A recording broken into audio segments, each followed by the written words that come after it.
So you're in the market to sell your home. It's a seller's market. You can do whatever you want, right? Not really. Stick around. We're gonna get into 5 mistakes sellers are making right now in this market. Hey guys, welcome back to the channel. It is your realtor, Nick Isgro, here in Central Maine. So as I said at the beginning, today we're gonna go over 5 mistakes that I see sellers making in the market right now. Not necessarily all at once, but they are mistakes that I see, and they can be costly to you if you are a seller, particularly in today's market. I know it's a hot seller's market, but you still have to do things in a certain way and do them effectively. So we want to get into that. Stick around to the end. You don't want to miss any of these, because if you make one of them, it could cost you a lot of money. Now, if you're new to the channel, I want to welcome you here. We do cover all things real estate here in the state of Maine, particularly in the Central Maine market. If that's of interest to you, adds value to your process in the buying and selling of homes, please do me a favor.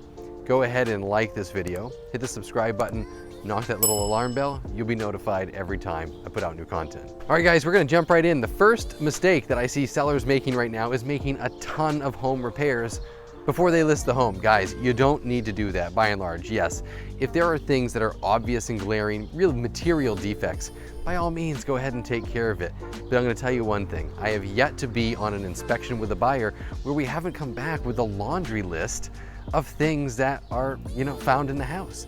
Doesn't mean that you have to do all those things, by the way, if you're a seller. We'll get into that in a little bit.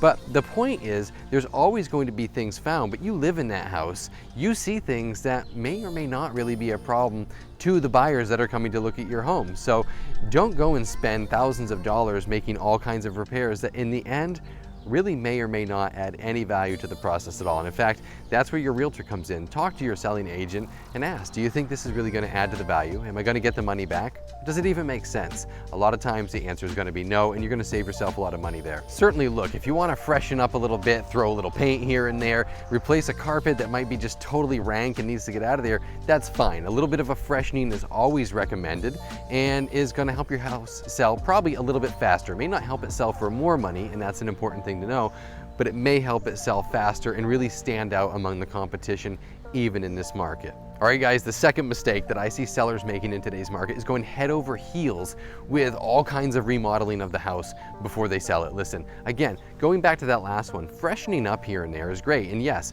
if there's a carpet or flooring that needs to be replaced, go ahead and replace it. But if you go too far overboard, you're gonna start adding all of your personal tastes into those remodels. And you still might have buyers come in there and they're thinking, geez, I need to repaint this place. Geez, I need new flooring. Gee, wouldn't have picked that faucet if it were me. So be careful, be tasteful, and just make sure that as you're going through any upgrades, you're not incorporating a lot of your personal taste. Neutral is always best, and you don't need to go above and beyond or go head over heels with anything. A lot of times, as long as it's freshened and clean and working, that's where you want to be to get your house effectively on the market. All right guys, so mistake number 3, and this is an important one, is not staging the home. And does that mean you have to have a professional stager come in there?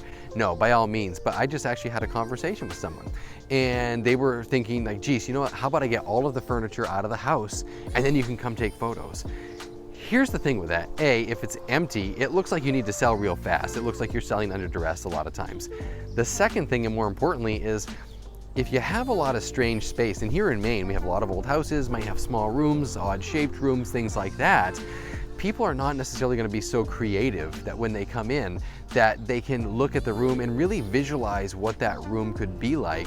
So if you have an empty house, sometimes it's worth putting a few things in there. You don't need to totally outfit the house. If you have things already in there, declutter, reduce the clutter, reduce the amount of things you have in there, but have it appropriately and attractively staged so that when people come in, you're not dominating with your style or anything like that, but you're giving them a sense of what that room could look like, what the room could be used like with furniture already in it. All right, I'm gonna upset some of you with some of this one. The 4th mistake that I see sellers making in this market right now is shooting for the moon on price. And I say this time and again, we've covered it here on this channel, you wanna make sure your home is accurately priced. And I can show you on Zillow all kinds of for sale by owner homes that have been listed at crazy prices and they don't sell when they are. For sale by owner homes that list at the right price will sell, and the same as homes listed by realtors. This is where it's important, a couple things. You want to understand the particular market that you're selling in, exactly that town, the type of house that you're selling. Is it rural? Is it in town? You want to know the price point. And when you get that data, you can come up with an estimate of the average days on market that it should sit, so you have a comfort level about how long it's going to take to sell if it's priced appropriately. So a lot of times what's happening, particularly in that $200,000 to $300,000 range, if the home is priced right and it shows value to the buyers that are currently on the market, we know that already buyers are in general getting more than they're asking for on those homes. They're getting above the list price. If you're at a higher price point, that might not be the case because every market is different, but in that real popular price range of, like, you know, the high 100s, really into the low to mid 300s, in that range, a lot of those houses are going on, if they're priced right, getting lots of showings because people see the value through the good photos and things like that, and coming into the house and seeing the condition compared to some of the other homes, and they're putting a lot of bids on there. So the seller ends up with multiple bids. They get above the asking price.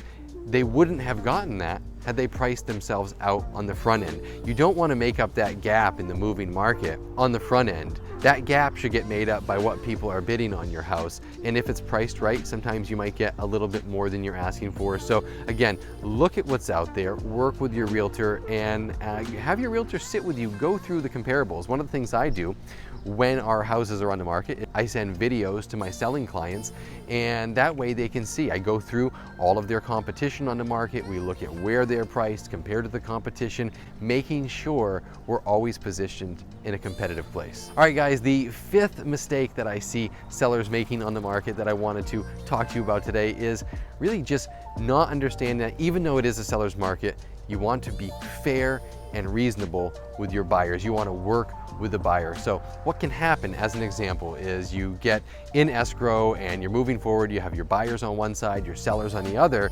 and if the buyers are asking for things that are completely reasonable, you don't want to think, well, geez, you know, this is a seller's market, I don't have to do anything, let's just wait for the next contract. You don't want to do that. If you have a good contract, you think it's going to make it to the closing table, if you can work with this person, definitely you want to remain fair and reasonable within, of course, whatever parameters you set for yourself on the front end when it comes to non-negotiables on price and other things. But work through that with buyers, because I can tell you right now, there is nothing better when you're working on a home trying to sell it than working with good and reasonable buyers. When you work as a team and everybody's working so that it's a mutually beneficial transaction, you've got your real estate agent working for your best interest, they have their agent working for their best interest, and if those two things can coincide together, it's going to make for a really great transaction, a great process, and one that you will remember and be happy that you made. All right, guys, so that's it. That's just down and dirty 5 quick tips for sellers and mistakes that I see being made on the market today, even in the seller's market. If you are in the market right now, whether you're buying or selling, and you are having some of these experiences, or you just want to leave a comment, you have a question that you want answered, drop it in the comments. Let's hook up there. As always, guys, thanks so much for sticking around to the end of this video. I appreciate each and every one of you. Reach out to me anytime. But until next week, see you next time.